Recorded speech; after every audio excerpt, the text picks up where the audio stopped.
नमस्कार, ऑथेंटिक खांदे चॅनलमध्ये तुमचे स्वागत आहे.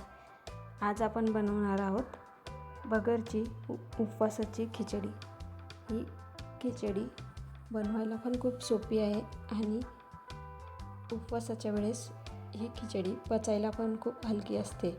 तर तुम्ही अशी बगर खिचडी उपवासाच्या दिवशी नक्की बनवू शकतात. चला मग रेसिपीला सुरुवात करूया.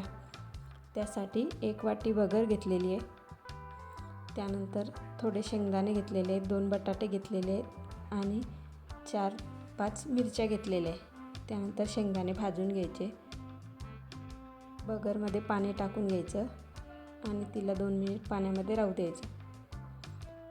त्यानंतर बघा आपले शेंगदाणे आता भाजून झालेले आहेत. त्यांना आपण काढून घेऊ थंड होण्यासाठी.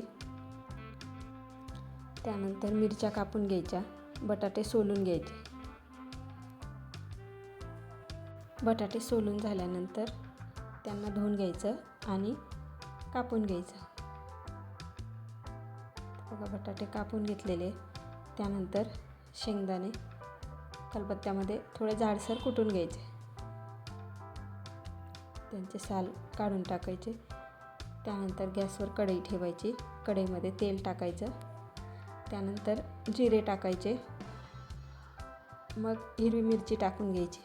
हिरवी मिरची कमी जास्त घेऊ शकतात. जर फिक्की असली तर जास्त घ्यायची, तिखट असली तर 1 ते 2 मिरचीमध्ये पण होऊन जाते.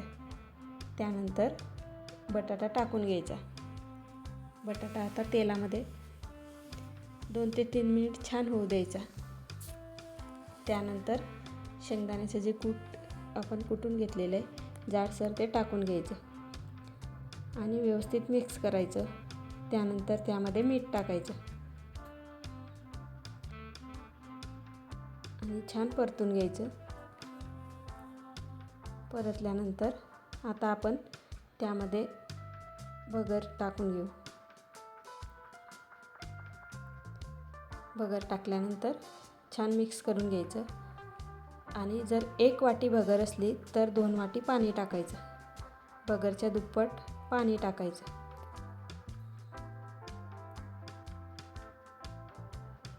बघा आता मी 2 वाट्या पाणी टाकून घेतलेलं आहे. व्यवस्थित मिक्स करून घेतलं. त्यानंतर थोडं शिजू द्यायची तिला तशीच. मग 3 ते 4 मिनिटासाठी झाकून ठेवायचं. बघा आता झाकण काढल्यानंतर आपली बगर खिचडी बनून तयार आहे. तिला आता 2 मिनिट तसंच राहू द्यायचं, म्हणजे मग ती बरोबर मोकळी होईल थोडी. आता गच्च दिसते पण थोडं थंड झाली का बगर बरोबर मोकळी होते. त्यानंतर बघा बटाटा पण बघून घ्यायचा शिजला का नाही. तर बघा आता बटाटा शिजून तयार आहे. आता तिला थोडं व्यवस्थित मिक्स करून घेऊ.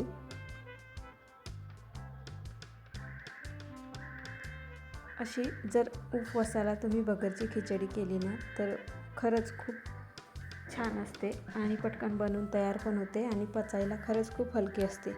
आणि बगरसोबत दहीसुद्धा खाऊ शकतात. बगरसोबत दही पण खूप छान लागते खायला. तुम्हाला जर अशाच नवनवीन रेसिपी हव्या असतील तर ऑथेंटिक खांदे चॅनलला सबस्क्राईब करा आणि अशाच नवनवीन रेसिपीचा आनंद घेत राहा. थँक्यू.